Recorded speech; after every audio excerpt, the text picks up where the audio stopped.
Vahabi kəlməsi çoxalmışdır. Vahabilər belə, və yaxud da vahabistlər belə, vahabistlər belə.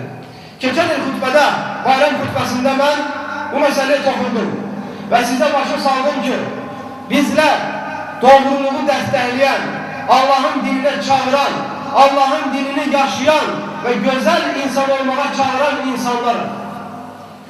Bu məsciddən kimsə bir xəta eləsə, bir düzgün olmayan hərəkət eləsə, onun atası və anası və ailəsi qınanmalıdır, məscid deyil.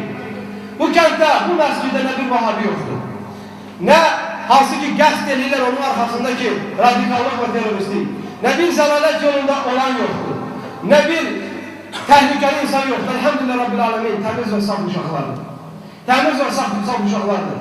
Və sizlərdən xahişimiz odur ki, belə şeylər danışaraq insanların ürəyini bulandırmayın. Və bəzən də hay çıxardılar ki, məscid uşaqlarını gəlib yıxışıracaqlar. Məscid uşaqlarını gəlib aparacaqlar. Bu saqqallar belə, bu saqqallar belə, elə deyil. Elə deyil.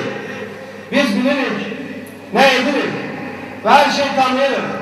Və heç kəs bizi aparmayacaq, apara bilməyəcək. Çünki biz nə oğru deyilik, nə qaçaq deyilik, nə bandit deyilik, nə adam öldürən deyilik, nə silah daşımırıq. Heç bir şey.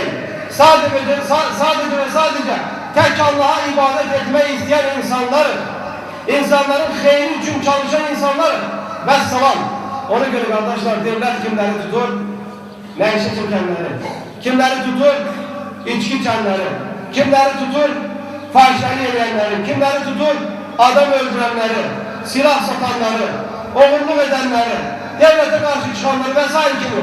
Elhamdülillah Rabbil Alemin. Bu sifətlər kimlərdir, onlar qalsın qaydına.